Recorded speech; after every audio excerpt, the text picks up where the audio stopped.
abandonado por el hecho de que todos le están prestando atención a su madre que está falleciendo y a nadie lo escucha, nadie lo ve, es invisible para todos. Okay. Entonces, cada cuento va relacionado a su vida. Por ejemplo, el cuento de la bruja. Ajá. Por ejemplo, el cuento de la bruja relata una bruja que resultó ser buena al final, como su abuelo, que al principio el niño lo ve como alguien mala, como alguien que nada más llegó para separarlo de su madre, y al final resulta que no, que la abuela sí quería cuidar de él, e incluso le dice que se llevan mal por su forma de ser, pero que van a hacer lo que puedan para poder vivir juntos y que ella lo va a cuidar. El hecho del señor que resulta que el cual es malo y cuál es bueno porque no ayuda, el boticario y ¿cómo se llama? El sacerdote. El boticario y el sacerdote, que era de que cuál es malo, cuál es bueno, y no tiene nada de malo al final y al cabo. Lo único que necesitaba era, en esa parte lo veo más por el lado del niño, que se sentía como el malo al querer que su mamá ya se muriera para que todo terminara y pudiera dejar de sentirse mal. Entonces es como que ese concepto de decirle al niño, pues no eres malo, simplemente estás cansado, estás luchando una lucha que no debes de vivir tú porque eres un niño. ¿Y tú crees que los niños no deben de vivir esos duelos? Sí, tienen que afrontar estos duelos y tienen que vivirlos, pero a lo que me refiero con no vivir es el hecho de estar solo, de vivirlo solo, porque el niño no está viviendo solo el duelo. Y es que desde el principio se muestra cómo se arregla con el todo solito y nadie le ayuda con su duelo, hasta que llega el monstruo. Entonces, la historia del hombre invisible es cuando ya te muestran que el niño ya se siente solo. Y yo siento que el monstruo es como que la ayuda para enfrentar su duelo, porque nadie le ayuda. Por eso es ¿Tú qué crees que representa el monstruo? Yo siento que el monstruo representa como que el hecho de enfrentar tu duelo y aceptar tu realidad. Porque en un principio el niño quería que terminara todo, pero no era capaz de admitirlo porque sentía que estaba mal pensar así. Y el monstruo pues le dijo que no, tú simplemente quieres acabar ya con todo y ya no quieres que siga. Okay. Muy bien. ¿Y hiciste tu línea de tiempo de tecnología? Sí, la tengo escrita. Ok. Pasa, Marcela.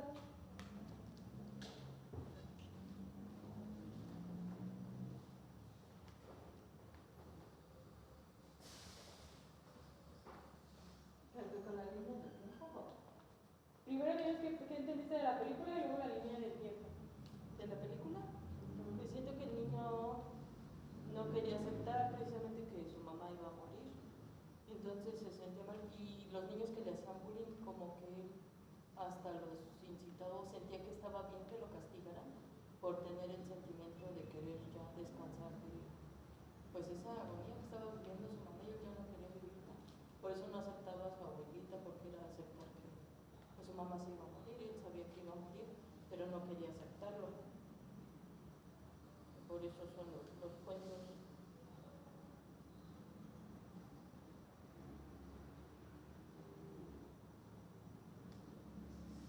El tercer cuento es más fácil estar en una zona de confort que salir adelante y luchar por lo que queremos. El niño buscaba ser castigado por tener el sentimiento de querer descansar del sufrimiento de ver a su madre enferma. Por eso decía que no quería a la abuela ni nada y le destruyó la casa. Y también le molestaba mucho que no lo castigaran. Que cuando destruyó la casa de su abuela él quería ser castigado porque sabía que tenía ese sentimiento pero no quería aceptarlo. Y quería que lo castigaran y sentía que todos lo veían con lástima, porque no lo castigaban. Y cuando le pegó al niño, que por fin, el que le hacía bullying, por fin se defendió y no quisieron castigarlo. Y hasta el final se abraza a su abuela y le dice que tienen algo en común, que los dos quieren mucho a la mamá, que la van a extrañar mucho. Y se quedan juntos porque el papá tampoco quiso ver por él. Le dijo que no tenía espacio ni nada para estar con él. Ok. Muy bien. Ahora, la línea del tiempo ahorita, que iniciemos la segunda sesión, porque esta es de la segunda sesión. A ver, ¿ya encontraste, Carla, tu autoconcepto? Sí, maestro, está muy correcto. Ok. No, no importa.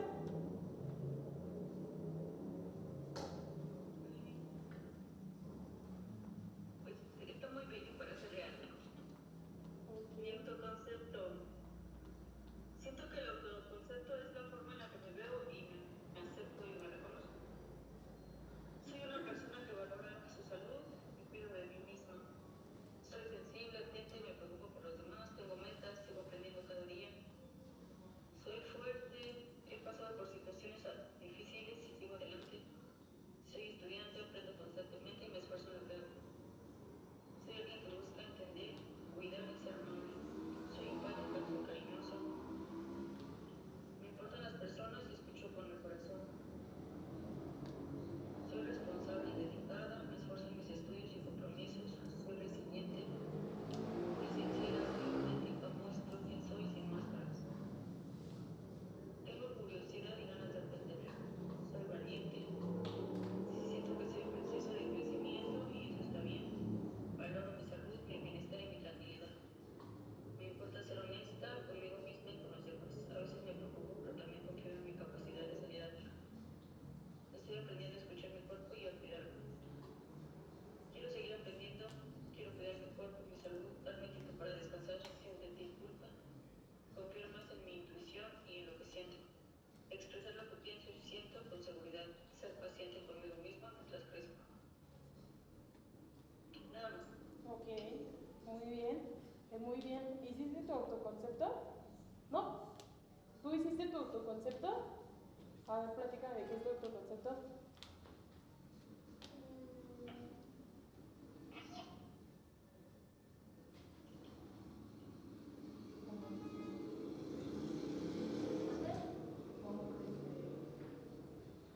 Yo siento que soy una persona que se prejuicia mucho, como que se juicia demasiado.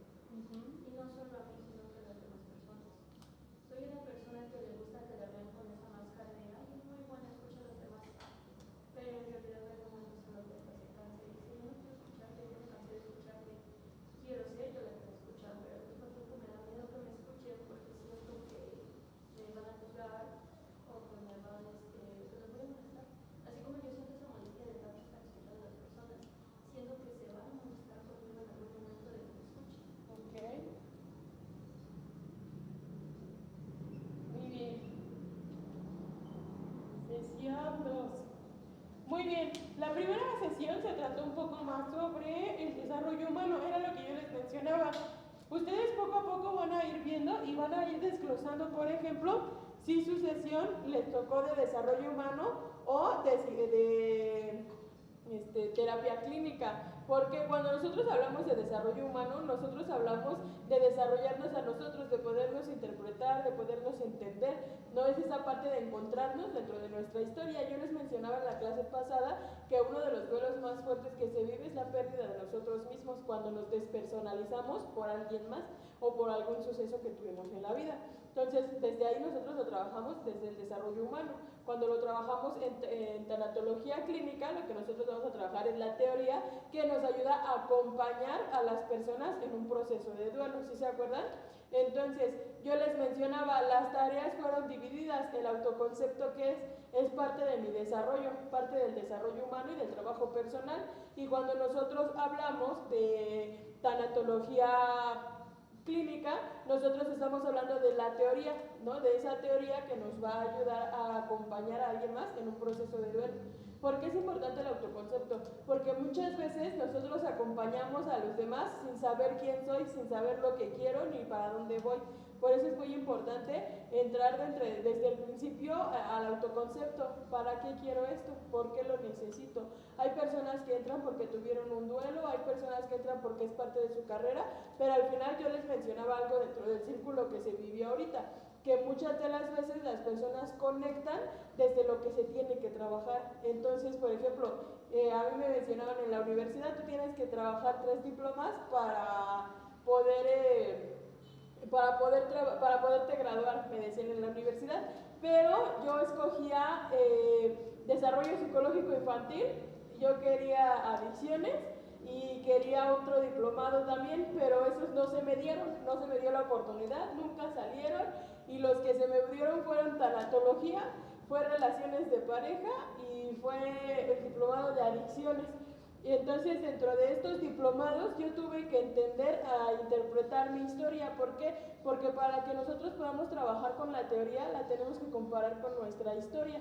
Por eso tanatología se trabaja desde el desarrollo humano y desde la psicología clínica. ¿Ok? ¿Estamos de acuerdo? Bien, ahora sí, vamos con la siguiente tarea. ¿De qué es la siguiente tarea? De tanatología clínica. La historia de tanatología. ¿Hicieron su línea del tiempo? Sí. ¿Sí? Va. ¿Hiciste tu línea del tiempo, Carla? ¿No? Ok. ¿Pueden decirnos cómo fue su línea de tiempo que encontraron?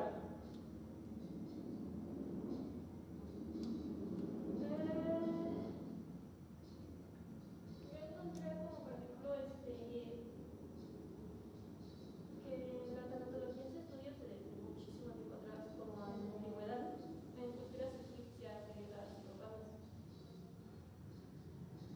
Y empieza a estudiarse desde perspectivas religiosas, o filosóficas, o culturales, como por ejemplo los rituales funerarios, y esas ideas sobre la vida después de la muerte. Eran los primeros intentos de comprender la muerte y lo que le sigue. Ok. Después está en los siglos V, bueno, en la Grecia antigua, Ok. que filósofos como Sócrates hablaban sobre la muerte, el alma, el significado de la existencia. En la Edad Media la muerte estaba fuertemente relacionada con la religión y se desarrollaban rituales y prácticas distintas para preparar espiritualmente a las personas para morir. Ok. Y ahí fue cuando empezaron a acompañar a sus familiares durante el duelo. En el desarrollo de la medicina moderna, la muerte se empezó a estudiar cada vez más desde una perspectiva médica. Y estaba el interés que se centraba principalmente en las enfermedades y en los procesos físicos relacionados con el final de la vida. Ok. En 1900 a 1950 se empezó a desarrollar un interés creciente por comprender las necesidades emocionales.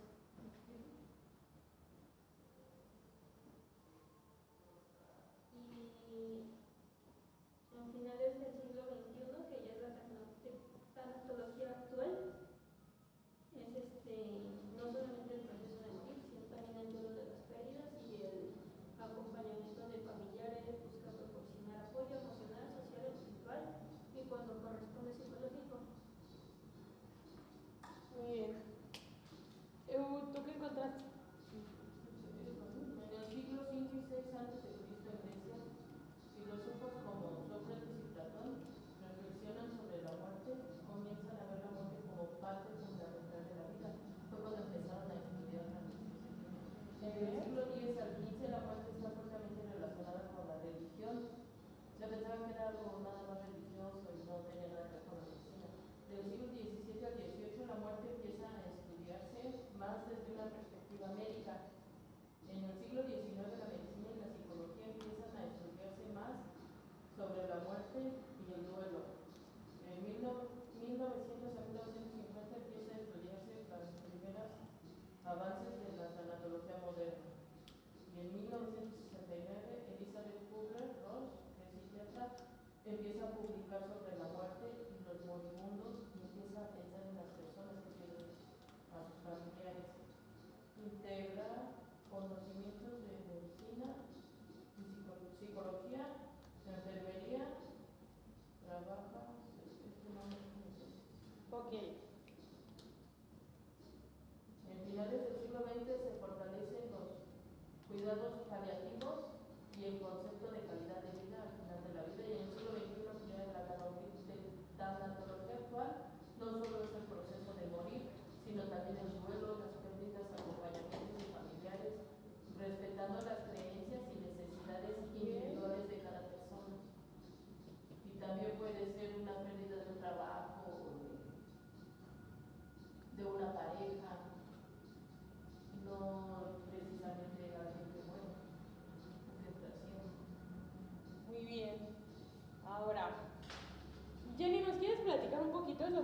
sabes de tanatología. ¿Qué es tanatología? Pues un poco de lo que ya dijeron ellas, el momento de yo pues investigar un poco de esto eso es ayudar a las personas a acompañarlas en un duelo. Precisamente no solamente de un familiar, o sea, una muerte, sino la pérdida de algún trabajo, alguna relación, no sé, una pérdida material, y todo eso es el acompañamiento durante ese duelo. Ok, muy bien. Pues bien, chicas, tanatología se divide en 4 fases, la historia de tanatología. La fase 1, en la que hablamos sobre la muerte vivida y compartida, desde la antigüedad hasta el siglo XIX. En la antigüedad la muerte estaba integrada a la vida. Se moría en casa, rodeado de familia y comunidad.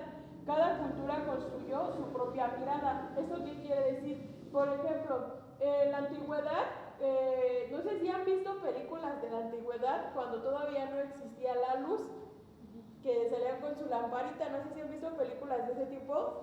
No sé si recuerdan, en algunas películas sí se ve como no había ir al hospital o estar enfermo, sino que se preparaban en la misma casa para que muriera. Entonces de ahí se desarrollaba la muerte, pero era como un acto que se vivía natural, ¿no? O sea, se morían en la casa y ya, los enterraban por ahí, ¿no? Porque tampoco existían los panteones ni nada de eso, ¿no?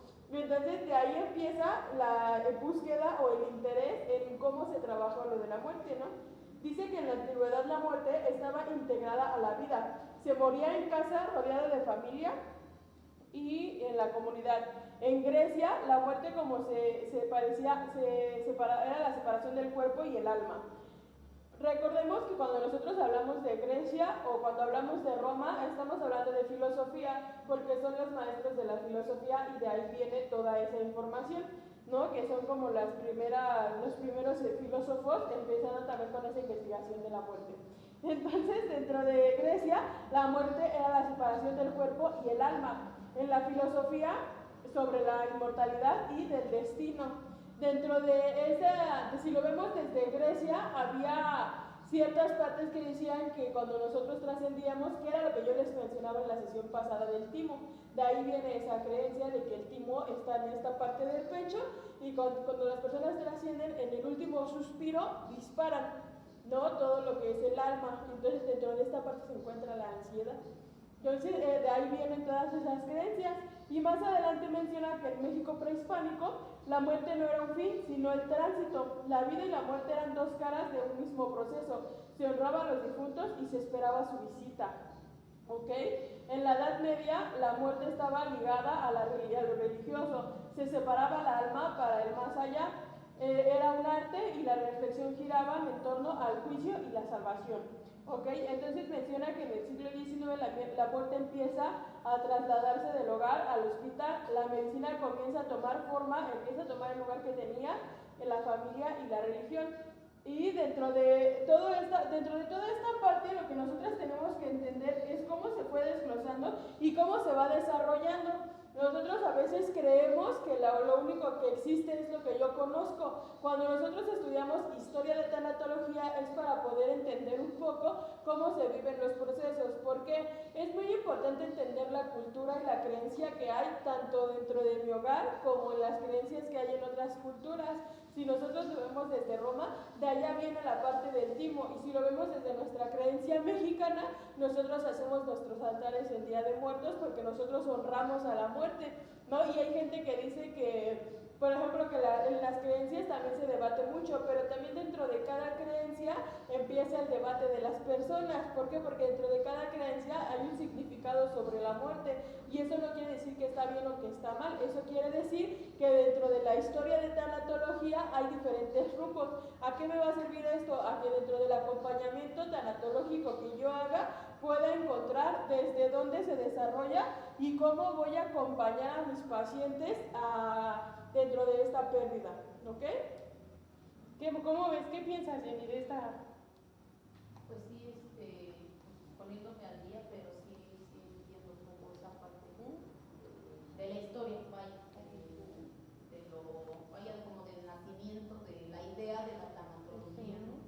¿Por qué? Porque dentro de tanatología, para nosotros es muy importante comprender la parte de dónde viene, de cuáles son nuestras raíces, para poder comprender el origen. Cuando nosotros encontramos el origen, a nosotros nos ayuda a crecer y a entender el desarrollo.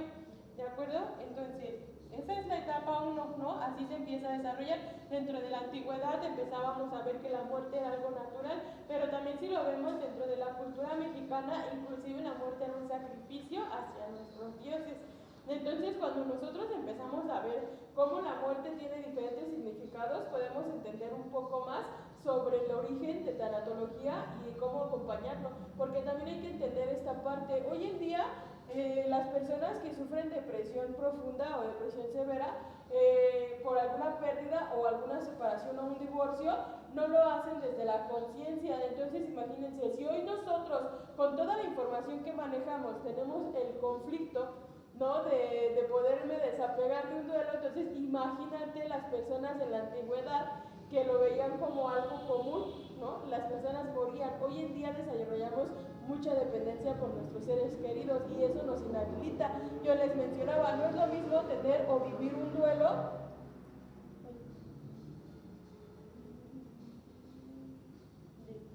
No es lo mismo vivir un duelo dentro de una situación en la que yo estoy procesando mi duelo que vivir un duelo por separación o por divorcio, o vivir un duelo por un suicidio, o vivir un duelo por un homicidio, ¿no? O sea, son diferentes tipos de duelos, aunque las mismas etapas y las mismas fases se viven en diferentes tiempos, ¿ok?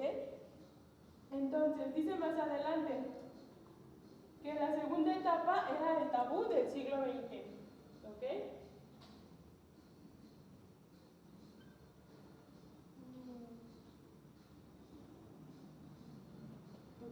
Entonces, aquí menciona que era la primera mitad.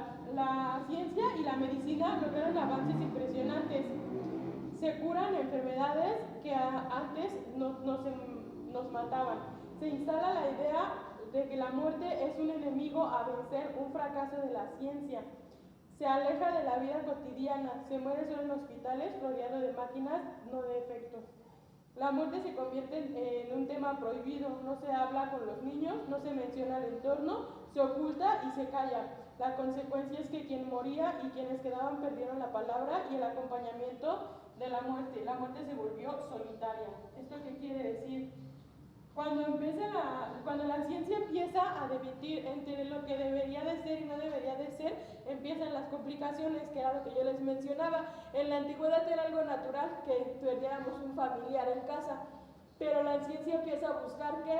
Empieza a buscar la cura contra el cáncer, empieza a buscar la cura contra enfermedades, y entonces se empieza a crear esta idea falsa de que podemos vencer a la muerte, y le empiezan a dar esperanzas a personas con enfermedades terminales y personas que padecían de algún suicidio. No se podía hablar de personas que se habían suicidado o que habían muerto en situación de calle, que de ahí de donde estamos hablando de la parte en la que vemos el duelo aprobado y el duelo desaprobado por la sociedad. ¿Por qué? Porque hay duelos que son aprobados y de los que sí se puede hablar, como cuando se muere mi marido y me quedé viuda, sí se puede hablar, pero cuando se muere mi marido, pero era un drogadicto que vendía piedra en la calle, no puedes llorar por él porque era mal visto, y entonces empieza el tabú. Entonces nos damos cuenta que hay duelos aprobados y duelos desaprobados. Por parte de la ciencia empezamos a debatir como la lucha contra la muerte, ¿no? Y en las religiones se empieza a creer que la muerte es mala porque se lleva a los seres queridos. ¿Qué es lo que pasa aquí? Que de ahí vienen las falacias divinas, ¿no? La vida me lo quitó, Dios me lo quitó, no es justo, ¿no? Y entonces empiezan todas estas creencias o fantasías de que la muerte es injusta y es mala, ¿no? Entonces dentro de la etapa 2, que se vive el tabú de todo lo que se parecía cuando se hablaba de la muerte, empiezan los conflictos generacionales con la familia. ¿Por qué? Porque entonces empiezan las investigaciones científicas sobre las enfermedades terminales, sobre los conflictos que hay, sobre si va o no al hospital, y sobre de que no se puede hablar de las pérdidas porque las personas todavía no sabían manejar ni trabajar un duelo. Entonces hablar de mi pérdida hoy en día todavía hay personas que dicen, ay, ya cállate, ya se murió, ya no está, ya no digas nada, ¿no? Ya tiene mucho tiempo que pasó, ya supéralo. ¿no? O sea, todavía hoy en día hay personas que se atreven a decir que no está bien llorar por una pérdida, ¿no? Y entonces en la antigüedad había un conflicto con esa parte, había un tabú muy grande cuando se hablaba sobre la muerte. ¿Okay? ¿Cómo ven? ¿Qué piensas, Carla, de esta segunda etapa? Pues sí, que sí todavía hay personas que no lo logran ver como algo que se puede trabajar Así es. dentro de la psicología, ¿no? Nosotros como psicólogos sí tenemos que acompañar a las personas dentro del cuadro tanatológico y dentro de las pérdidas, pero hay personas que no quieren. Por ejemplo, hay personas que sufrieron una pérdida en familia, les mencionaba yo, y a lo mejor la mamá y los hermanos sí lo quieren trabajar, pero el papá no, porque cree que eso de la psicología es una tontería. Y entonces no se trabaja el duelo porque en la familia es intocable el tema. Tengo una compañera, una paciente dentro de otro diplomado de desarrollo humano, de tanatología, y ella me mencionaba, ¿no? Su hermano se suicidó, era drogadicto y tuvo un suicidio, ¿no? Y entonces ella me comentaba, ¿no? En mi casa no se puede hablar de que se murió mi hermano porque mi papá se enoja, porque él dice que él se lo buscó, que él nunca quiso entender y que era un drogadicto. Entonces mi mamá tiene prohibido hablar de ese duelo, ¿no? Y entonces mi mamá, ¿qué es lo que hace? Empieza a tener crisis, empieza a vivir crisis, empieza a tener conflictos, se empieza a alejar de la gente y se empieza a enfermar.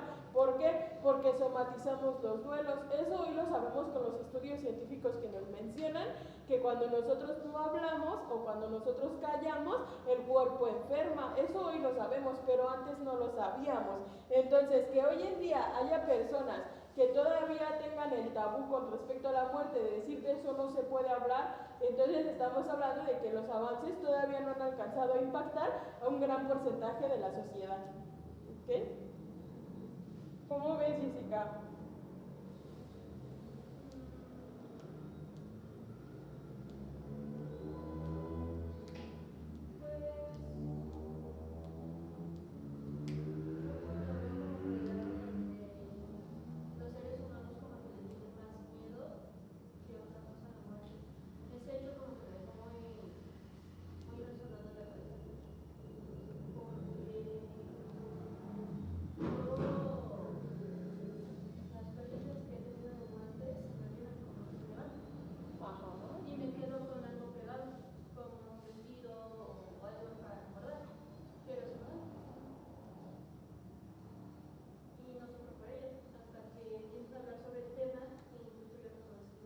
¿Y eso qué se llama? ¿Cómo se llama eso? Eso se llama evasión. Nosotros evadimos los duelos. ¿Por qué? Porque nosotros todavía tenemos esa creencia de que no está bien llorar, de que no está bien sufrirlo, de que no está bien, o inclusive dicen, ni lo conocías, ni era de tu familia, o sea, ¿por qué lloras? O sea, ni pasabas tiempo con él. Y entonces minimizan el dolor de otras personas. ¿Okay? Entonces cuando nosotros empezamos a evadir el duelo, ¿qué es lo que va a pasar? Todo lo somatizamos. Entonces cuando lo somatizamos y empezamos a tener conflictos, nos enfermamos. Y hay personas que pueden enfermar orgánicamente con gastritis, con diarreas, con migrañas, ¿no? Porque el cuerpo lo somatiza. Pero hay personas que lo somatizan en trastornos, ¿no? Obsesivo-compulsivo, depresión, ansiedad, ¿no? Y entonces, como no tenemos problemas orgánicos, creemos que el duelo ya pasó hasta que escuchamos que alguien habla de él y nos quedamos como disociados, ¿no? Como que nos tomamos un momento para decir, ay, sí es cierto, ya no está esta persona.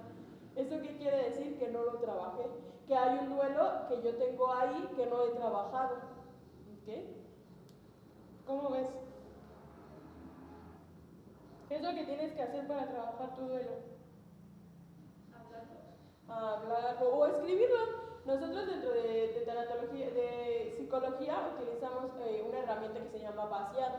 Dentro de ese vaciado, yo lo que voy a hacer es que, por así decirlo, es vaciar todo lo que está en mi cabeza, ya sea por un duelo, por una relación, por una pérdida, pero yo me tomo mi tiempo para escribirlo en una libreta, ¿no? Escribir lo que siento, escribir lo que me dolió, escribir lo que me pasó, y eso a nosotros nos ayuda a desarrollar el duelo. En primer lugar, ¿qué pasó? ¿Por qué pasó? ¿No? Porque cuando venimos, o cuando es por una muerte traumática, nunca encontramos el por qué lo hizo o qué pasó, ¿no? O por qué tuvo que pasar, por qué la vida me castigó. Entonces, el que nosotros pasemos esas ideas y lo escribamos, a nosotros nos va a ayudar a lograr entender la situación que se vivió. Pero lo importante no es entender la situación sino que se vivió, sino poder acomodar lo que yo estoy sintiendo, ponerle un nombre y poderlo empezar a trabajar. ¿Okay? ¿Cómo ves, Marisol?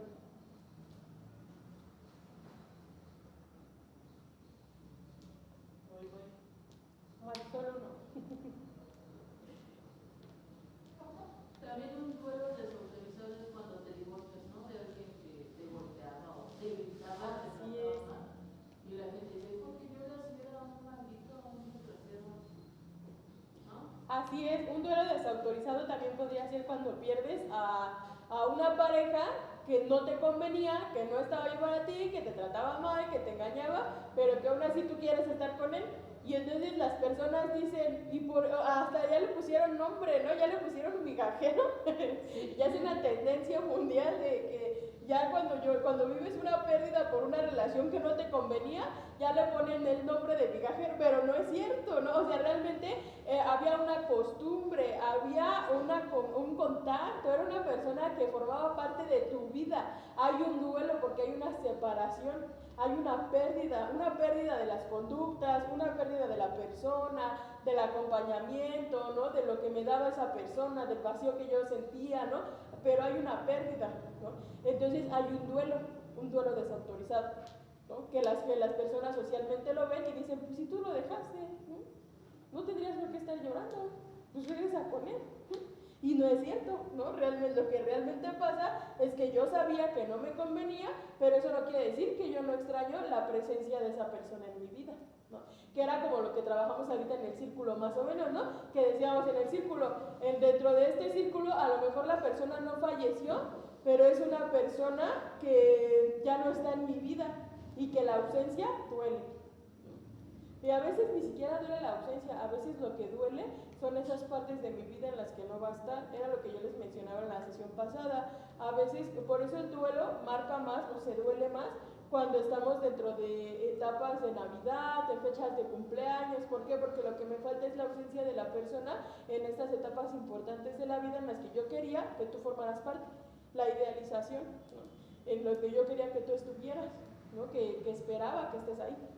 Entonces ahí se convierte en un duelo desautorizado y el duelo desautorizado forma parte de la etapa 2, que es el tabú de tanatología o de la muerte o de una pérdida, ¿no? Cuando las personas socialmente no lo aceptan y no se puede hablar de ello. ¿Cómo ven? Y bueno, seguimos con la etapa 3, que es cuando nace tanatología moderna. ¿Ok?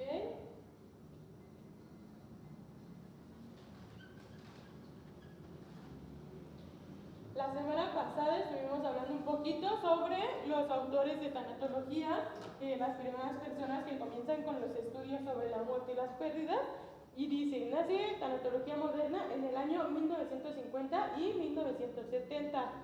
Germán Heidel, que es el padre de la disciplina de tanatología, en 1959 publica El sentido de la muerte y empezamos a hablar, rompemos el tabú para que científicamente se empiece a estudiar lo que son las pérdidas y los duelos.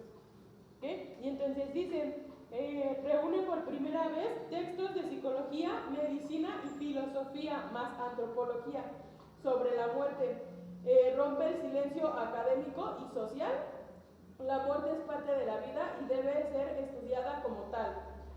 Y Elizabeth Kubler-Ross empieza con la voz de los que mueren, en el estudio que ella empieza a hacer con las personas con enfermedades terminales. En 1969 publica sobre la muerte y los moribundos.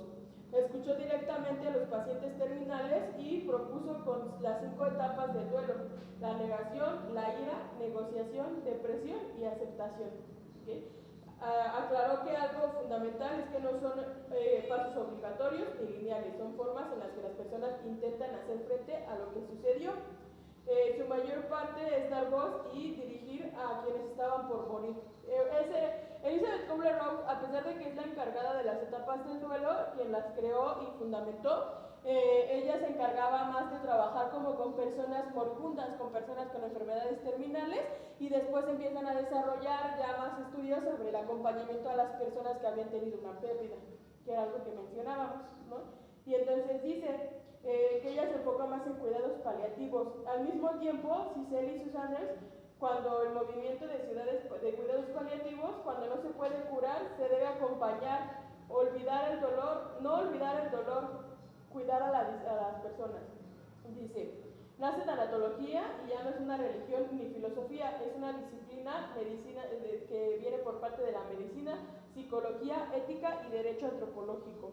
En esta parte lo que nosotros tenemos que ver es cómo ya tuvo que haber dos personas encargadas de buscar cómo trabajar tanatología, ¿no? Y entonces empezamos a verlo desde los cuidados paliativos, empezamos a ver las enfermedades terminales y después basamos todo lo que son suicidios y homicidios, que eso viene dentro de tanatología forense. Y dentro de esa parte nosotros empezamos a estudiar todo lo que es el acompañamiento de las personas que habían tenido una pérdida, pero también se les empieza a explicar a las personas que las etapas de desarrollo. Dentro de las etapas de desarrollo hay tres teóricos que hablan de tres teóricos muy importantes, hay más, pero los más importantes son Piaget, Erikson y Freud. ¿De qué nos hablan? Piaget nos va a hablar de las etapas cognitivas, Erikson nos va a hablar de las etapas psicosociales y Freud nos va a hablar de las etapas psicosexuales. ¿Eso qué nos va a ayudar a entender? A entender que la vida va por etapas, ¿no? Yo les mencionaba, nosotros por ley sabemos que nacemos, nos reproducimos y morimos, ¿no? Sabemos que eso es una ley. Pero de ahí pasamos y nos damos cuenta que existe el inicio, que es la vida, está el desarrollo, que es donde entran las etapas, y está el final, donde se encuentra la muerte. Dentro de mi etapa de desarrollo voy a encontrar infinidad de muerte. ¿Por qué? Porque mientras más personas yo conozca y más personas convivan conmigo, a más funerales voy a asistir. Mientras más personas conozca, de más personas me voy a tener que despedir. Entonces, ¿qué es lo que hay que entender aquí? Las etapas de crisis. La crisis es un proceso natural de la vida. La primera crisis que se vive es cuando sales del vientre de tu madre. Por eso los bebés lloran. La segunda etapa es cuando entramos al kinder, cuando nos separamos del vínculo con la mamá o con nuestro primer cuidador. Salimos de ese vínculo, me separan, me llevan a la escuela y es la segunda crisis, cuando me quieren dejar en un lugar que yo ni conozco, ni sé quiénes son, ni por qué me quieren dejar ahí.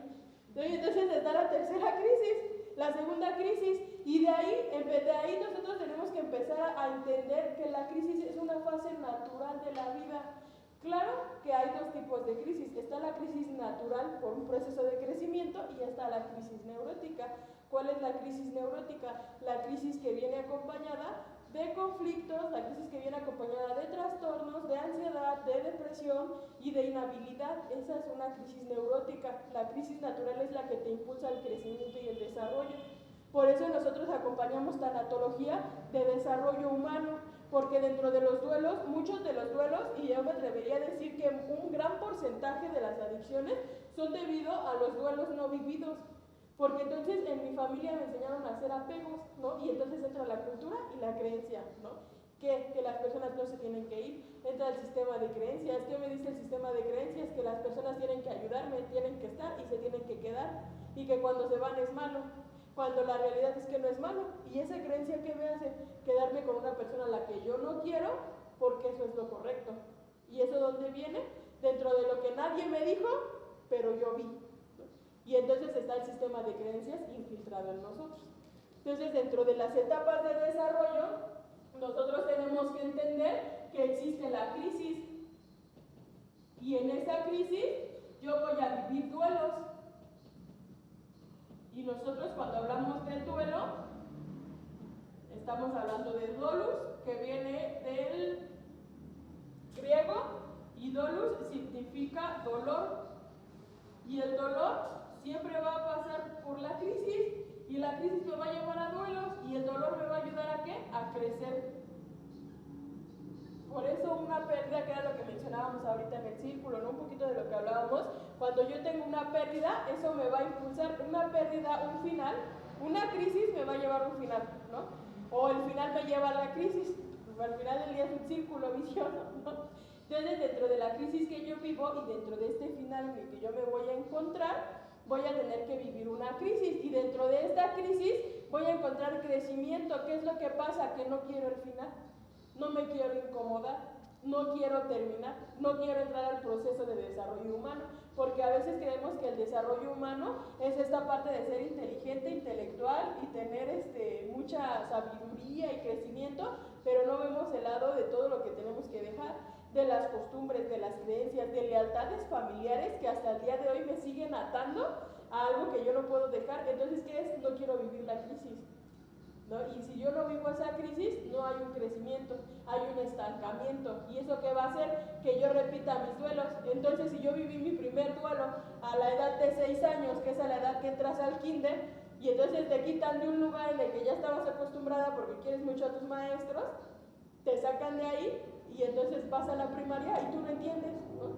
Y no te explican que es un proceso, que son etapas que se viven, ¿no? Y entonces ahí empiezan a arrastrarse los duelos, porque los duelos cuando se viven en las pérdidas de una persona, de una pareja, de una relación, de un divorcio, cuando mis papás se separan, cuando yo me alejo de un amigo, cuando pierdo un estatus social, cuando pierdo un trabajo muy importante, y de ahí se empieza a desarrollar. Entonces, cuando nosotros hablamos de tanatología, de desarrollo humano, nosotros estamos hablando de todas las pérdidas que me llevan a este círculo, ¿no? Que es el final me lleva a la crisis me lleva al duelo, el duelo me lleva a crecer, ¿no? Pero cuando nosotros hablamos de tanatología clínica, estamos hablando de cuidados paliativos, estamos hablando de cuidados por muerte, de muertes terminales, de suicidios. ¿Sí entienden cuál es la diferencia? ¿Cómo ven? ¿Cómo ves, Jenny? ¿Sí ves cuál es la diferencia entre tanatología clínica y desarrollo humano? Sí, porque la tanatología habla precisamente de eso, de acompañar en el duelo por cualquier tipo de pérdida, y siento que el desarrollo humano es tratar lo que hay detrás, como de adentro de cada persona, lo que cada uno trae, porque obviamente no todos tenemos las mismas vivencias. Entonces como que siento que eso sí es como que de cada uno, porque siento que no a todos los niños les afecta igual el entrar al kinder. Y ya no, siento que eso es como que muy más personal. Así es, eso es muy importante. ¿Eso qué quiere decir? Que dentro de este diplomado vamos a trabajar y vamos a entender la teoría de tanatología clínica para acompañar a una persona con duelos, y vamos a entender tanatología del desarrollo humano, desde donde desarrollando lo que yo tengo que trabajar para poderme desarrollar. ¿Ok? ¿Cómo ves, Carla? ¿Cómo ves esta etapa? Sí, pues la verdad es que sí está diferente el curso. Ahorita, como lo acabo de explicar, nos enseña más a profundidad a poder acompañar en el proceso. Así es. Eso es lo que entendí. Sí, muy bien. ¿Cómo ves, Marisol, esta etapa? Marisol 1. A ti te digo, Jessica.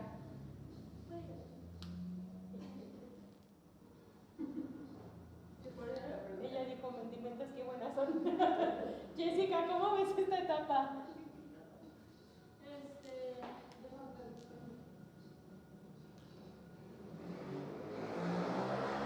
¿Pasas? Bueno, pongan atención, ya voy para la última etapa. Etapa 4 en historia de tanatología, que es la tanatología en México.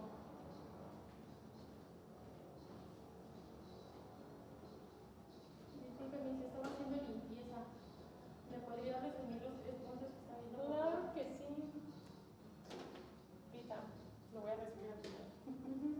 Dice, la tanatología en México. Tenemos una ventaja cultural, nuestra visión ancestral de la muerte, el Día de Muertos, el respeto y el efecto hacia los que se fueron, que era lo que yo les mencionaba. Nosotros como mexicanos, culturalmente, tenemos la creencia del Día de Muertos.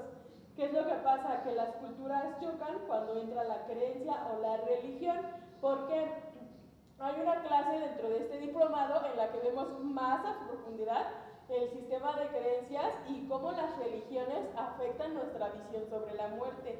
¿Por qué? Porque en la antigüedad nosotros no teníamos como dioses a Dios, a la Virgen, a los cristianos o a los católicos. Nosotros teníamos otra cultura mexicana y nuestros dioses eran el sol, era la luna, o sea, nosotros teníamos otra creencia. Entonces hay una clase específica que nos va a ayudar la compañera Janet a dar esa clase sobre las creencias en México y la cultura, y dentro de esa clase podemos especificar un poco cómo afecta. Entonces parte de nuestra cultura mexicana nos ayuda a ver la muerte como algo bueno, la honramos y entonces veneramos y sabemos que cada año nos vienen a ver, ¿no? Que es parte de nuestra cultura. Dice también que, por ejemplo, en la década de 1980 y 1990 llega la formación, se crean los primeros diplomados, asociaciones sobre tanatología. Aquí en México, lo primero que se fundó fueron los diplomados de tanatología. Los primeros diplomados que se daban eran sobre tanatología clínica para el proceso de acompañamiento dentro del proceso de muerte, como lo hacía Elizabeth Kubler-Ross, que acompañaba a los procesos de personas que tenían una enfermedad terminal. Esos fueron los primeros diplomados que llegan. Después se empieza a traer más información, empezamos a actualizarnos y empezamos a dar los diplomados en desarrollo humano, ¿okay? Que es esta parte de acompañar todos esos procesos de duelo o de pérdidas que no solamente vienen acompañados de muerte, sino de separaciones y otro tipo de situaciones que arrastramos desde la infancia. ¿Okay? Y dice que en 1998 se constituye la Asociación Mexicana de Tanatología, que hoy es el principal referente nacional que establece criterios éticos, formación y certificación. ¿Esto qué quiere decir? Que de aquí viene, por ejemplo, la licenciatura técnica o la carrera técnica en tanatología. Esta es una carrera que se lleva de 2 años y que te enseñan bases biológicas de la muerte, que te enseñan como lo que es una carrera de pedagogía o de psicología. Asimismo, se convirtió en una ciencia aparte que viene acompañada del proceso de desarrollo psicológico, pero la acompañamos más con la muerte. ¿Okay? Y dice que hoy en día se imparte en universidades, hospitales, IMSS, ISSSTE y DIF. Se aplica en cuidados paliativos, instituciones de salud, funerarias, apoyo a víctimas de violencia o práctica privada. ¿Okay? La pandemia y la violencia social han hecho que la demanda crezca. Necesitamos saber acompañar a las personas por duelo. Cuando fue la pandemia del 2020, la Asociación Mexicana de Tanatología fue donde más empezó a tener trabajo, se empezaron a certificar a más personas y se empezó a buscar el acompañamiento. ¿Por qué? Porque después de esa pandemia se buscaba que nosotros pudiéramos acompañar como profesionales, acompañar a las personas por pérdida, porque eran muertes traumáticas, porque entraban al hospital y ya no salían y ni siquiera los veías, ya no te podías despedir de ellos.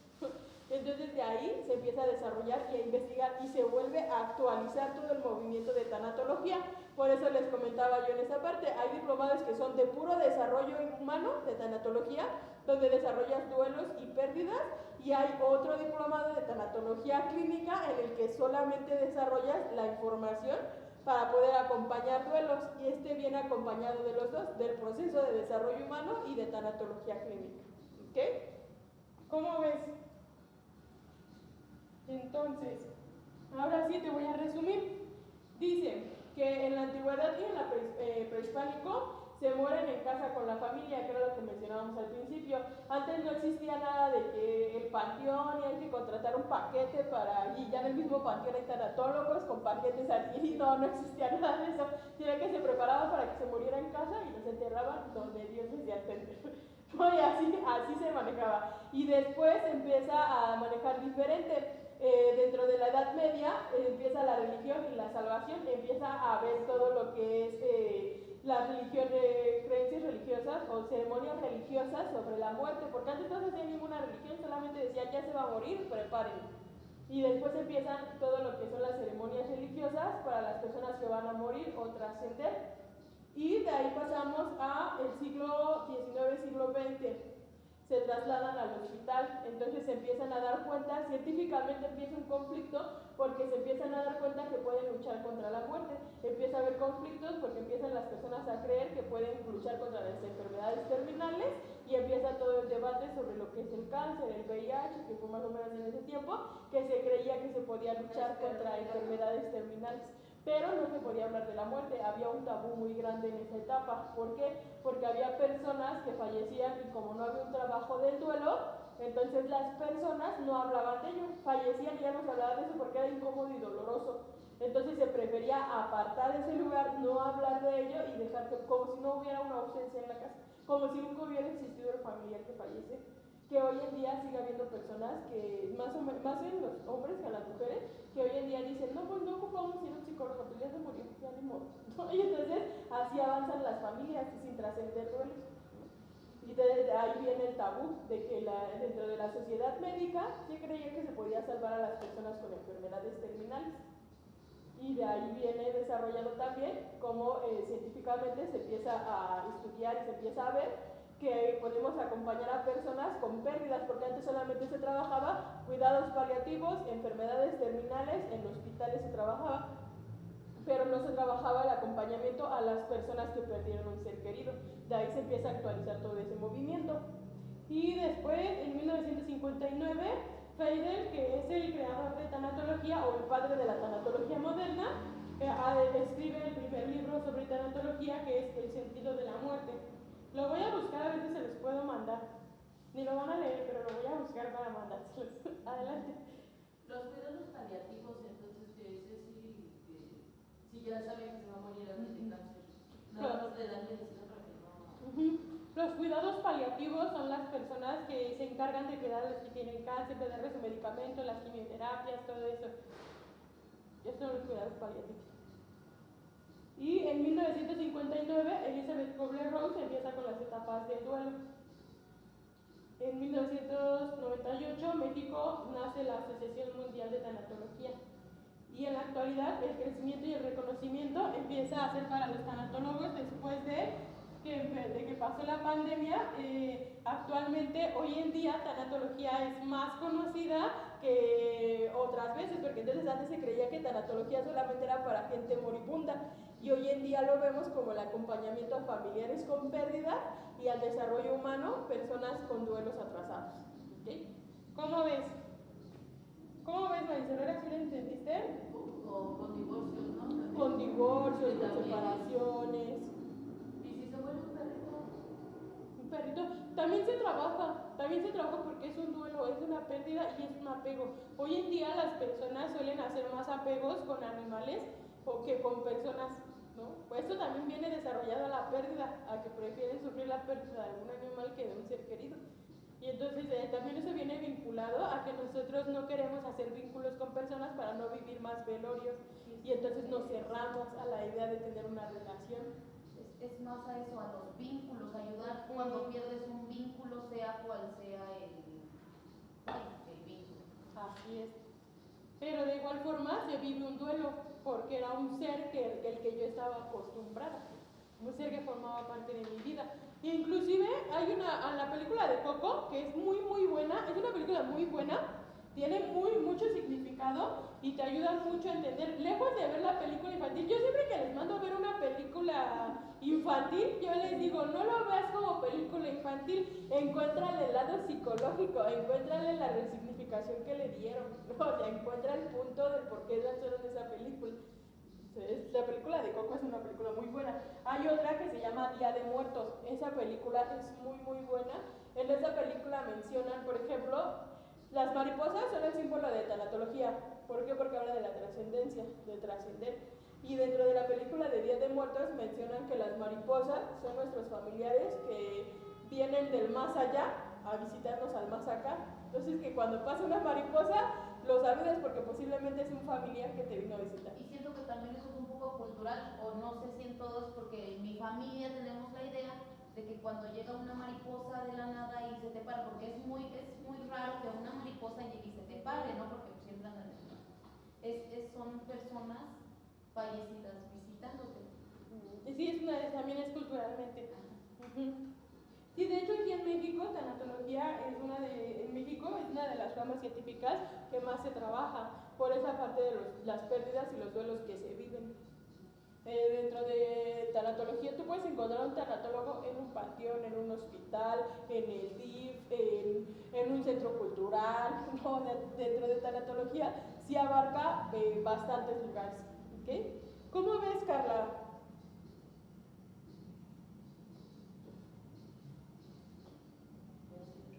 Sí, me está gustando la idea de aprender a acompañar al paciente dentro de su pérdida.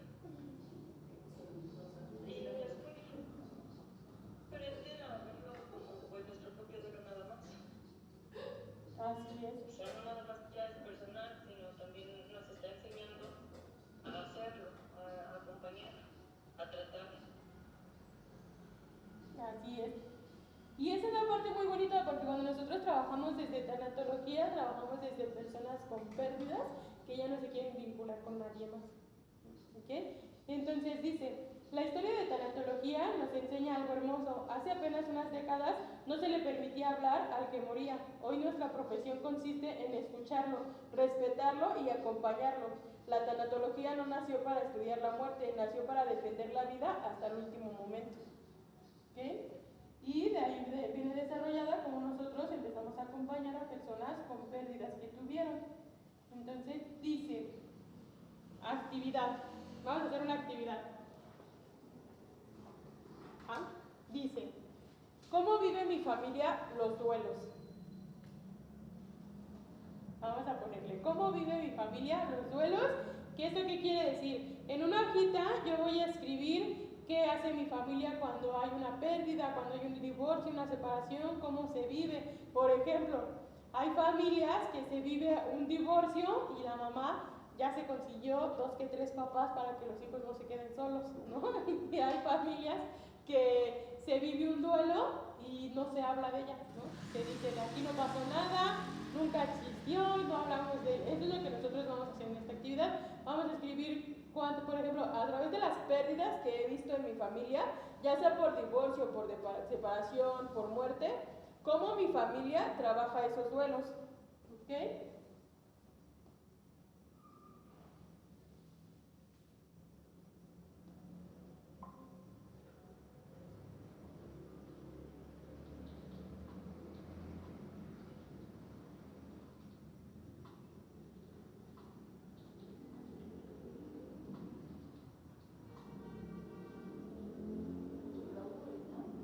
¿Sí?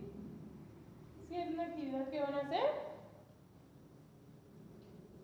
Y bueno, es actividad y ya para finalizar la clase. Hoy no vamos a dejar tarea. ¿Ni la hiciste? Creo que sí. ¿Sí? Lo tengo aquí. A ver, platícanos de qué fue tu tarea mientras haces esa actividad. De la historia de la tanatología, ¿no? Pues es que yo tengo más en claro todo lo que fue Elizabeth Kubler-Ross y de cómo fue que surgió, porque fue ella la que empezó como a buscar y detectar como que había cosas que, como de, ¿por qué si se van a morir no nos ayudan? Como si ya no existieran, ¿no?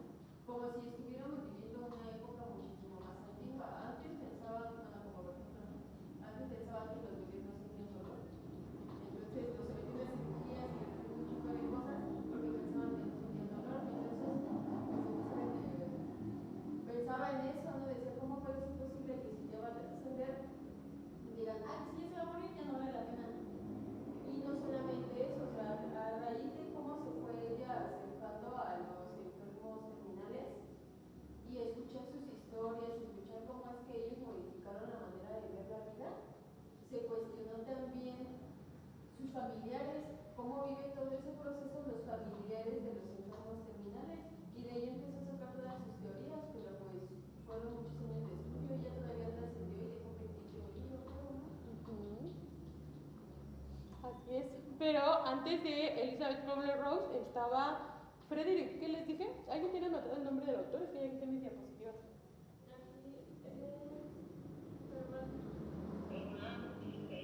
Hernán Feidel, ¿no? Friedrich Nietzsche es otro. Hernán Feidel. Ignoren a Friedrich Nietzsche. Es Hernán Feidel.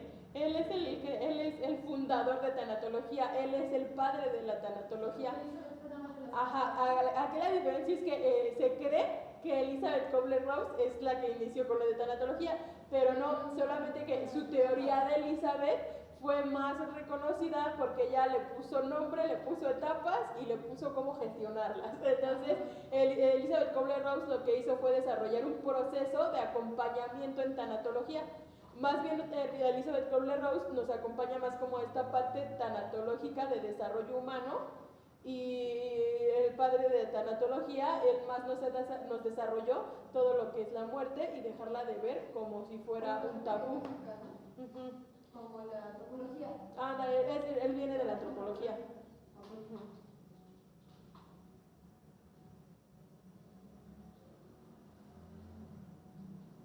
También hay otra tanatóloga mexicana, que es psicóloga tanatóloga, se llama Gaby Pérez, y ella también es muy buena para todo lo que es el acompañamiento en pérdidas. Es la de... Ajá, la del libro que dice Convénceme de vivir. Después de una pérdida. Eso es muy bueno para tus pacientes. Tus pacientes que tuvieron pérdidas así de... Les puedes recomendar que lean ese libro. Yo regularmente cuando les pido que lean un libro... Ajá. Yo cuando les pido que lean un libro, yo les pido que cada semana me entreguen un resumen o algo, solamente para cerciorarme de que lo están leyendo, porque luego no hacen sus tareas. No, yo como no leen, les mando como capítulos. Sí. Cuando vas a leer de tal página a tal capítulo, le vas a tener un resumen compaginado con tu video. Sí, y aunque traigo más así es amando. La siguiente semana la clase es Bases de Tanatología. En esa clase vamos a ver el proceso biológico, cómo afecta al cerebro una pérdida, una muerte, porque a veces creemos que solamente se sufre por una adicción la pérdida del cerebro, pero ahorita les mencionaba, una pérdida te puede afectar orgánicamente o te puede afectar psicológicamente. Entonces vamos a ver ese trabajo la siguiente semana, dentro de las bases de tanatología. Y la diferencia con el trauma, ¿no? Porque Ajá. el trauma y el duelo es diferente. Así es. ¿Ya terminaron? ¿Alguien ya terminó? ¿Tú? A ver, ¿quieres pasar a compartirnos? No, gracias. Pasa, es que como estoy grabando la clase aquí, pues si ustedes gritan desde allá, no estoy segura de que se escuche la clase. ¿Qué? ¿Cómo vive mi familia los duelos? Como divorcio o muerte. Bueno, de divorcio no puse nada. Pues hablamos de la persona que trascendió, lo recordamos y reímos al recordar las cosas que hacían. Cuando mi mamá faltó, no quería yo hablar de ella con nadie. Incluso me cambié de casa y trataba de no hablar de ella porque sentía que la gente se burlaba de mí porque siempre lloraba. Incluso pasaron años y yo seguía, simplemente ahorita al recordarla, ya no me había pasado, pero simplemente al recordarla, mencionarla, lloraba y no podía controlarme. Y ya cuando mi papá pues fue diferente, porque sí, me gusta mucho hablar de él. A veces me imagino que va a venir otra vez el sábado. Y lo veo cuando se va. Pero ahora trato más de hablar, ya no me da tanta pena. Y hablamos mucho de lo que nos hacía reír y las cosas que hacía. Y también cuando estaba en el hospital hablo mucho de eso, de cuando estaba yo con él en el hospital, porque duró muchos años enfermo, bueno, como 2 años. Y así se trata. Del divorcio no puse nada. No sé cómo tratamos los divorcios. Porque nunca me Creo he que no divorciado existe. en esa familia. Creo que los Ok. negamos. Sí, eso es muy importante porque nosotros ignoramos ese tipo de duelos. ¿Qué pasa cuando uno se divorcia? Nada, te consigues otro. No, pero el problema es que el otro que te conseguiste es igual al anterior y entonces ¿qué hacemos? Arrastramos el duelo por una separación, ¿no? O nunca lo soltamos. Somos amigos. Apenas yo subí una publicación a mi estado de WhatsApp, ¿no? Que decía, no somos amigos, no es cierto. De nosotros no somos amigos maduros porque sigamos hablándonos después de separarnos. Más bien yo no quiero sentir tu ausencia en mi vida y me conformo con que seas mi amigo. Esa es la diferencia. ¿Cómo ves, Jessica? Como que no existe. ¿Estás haciendo tu trabajo? Sí. Ah, muy bien. Sí. Pasa. Ya me entumí, dice. ¿Cómo se viven los duelos en mi En resumen, se evita todo el tema. Pues se evita tocar temas dolorosos, se habla de la persona, sin embargo, duele y casi siempre terminamos llorando. No importa el tiempo que pase, volvemos a vivir los mismos acontecimientos en los cuales repetimos la sensación. Bueno, ahorita ya alcanzo como a descubrirlo, ¿no? Hoy me pasó algo bien feo el otro día en el curso de verano, porque estaban los niños jugando y yo llegué después porque estaba en la biblioteca y llegué y me pegué a los barrotes del deportivo. Ya. Ya van a ser 10:30. Ya nos vamos. Por favor. Y me pegué a los barrotes del deportivo y metí las manos y les hice así al oído. Y dije, no te alcancen, que madre, si la hacía mi papá cuando estaba en el hospital. Estaba en la silla de ruedas y no me acordaba. O sea, no lo tenía tan presente, pero en el momento en el que me acerqué y estiré las manos, sentí los barrotes como en esta parte de aquí y en mi cara, y volvió a mí toda esa sensación de que, o sea, yo ya sabía que se estaba terminando, ya él le habían cerrado el esófago, creo que fue la última operación que le hicieron, él ya estaba muy desgastado, ya el cáncer ya casi no quedaba nada de lo que él era. Entonces se evita, y cuando pasó la de mi hija, simplemente hablábamos de ella como si estuviera viva todavía, y eso estaba más cabrón, porque pasaron muchos años hasta que yo tuve que aceptar que ella no estaba conmigo. Y dijimos, pues es que ya va a ser su cumpleaños, ay, pues es que ya va a pasar no sé qué, pues es que ya pasó tanto tiempo, pero no lo decíamos como desde la ausencia, sino desde como si estuviera viva. Entonces se evita. Sí, es esa parte de evitar los duelos dentro de la familia. ¿Por qué? Porque no queremos sentir el dolor, que era lo que hablábamos ahorita con Jessica. ¿Quieres pasar, Jenny, a platicarnos cómo vive tu familia los duelos? Pues aquí nos quedamos hasta que nos vengan. En mi familia, cuando hay una separación, es bien visto que la persona que se separó pronto esté con otra persona, y también se acostumbra a hacer bromas y burlarse, o sea, muy así de frente, y pues solemos burlarnos entre nosotros y hacernos bromas y decirnos cosas que, a mí pensar, yo soy una de las que menos lo hace, porque a mí me molesta mucho esa parte, que se burlen de los sentimientos de los demás. Y cuando hay un fallecimiento acostumbramos a nosotros a hacer como que hacemos una misa cada mes y nos juntamos para comer, y ahí solemos hablar y platicar de la persona, ya sea comer en la casa o salir a la calle, y somos personas muy alegres, gritonas, o sea, somos muy platicadoras. Yo por mi parte, personalmente, soy de las que prefiero, si están platicando, alejarme, hacerme un lado, porque siento que yo evito un poco más las cosas, pero en mi familia sí suelen hablarlo mucho y platicarlo, juntarnos y recordar mucho esa parte. Okay, muy bien. Gracias, Jenny. ¿Quieres pasar, Jessica, ya para acabar?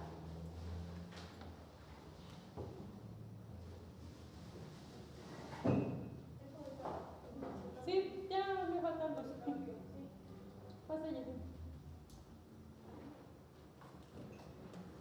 Mi familia sus duelos los vive dependiendo cuál sea, porque como por ejemplo cuando viven una separación, los duelos los viven como que ignorándolos o haciéndolos ver como si no les afectara, mientras que al mismo tiempo empiezan a buscar a otra pareja. Entonces terminan una relación y hacen como que no les importa, y luego al día siguiente los ves con alguien más. Mientras que si es una muerte, lo toman como que callados. Unos hacen incluso bromas para que no les afecte, mientras que otros simplemente se callan y no dicen nada.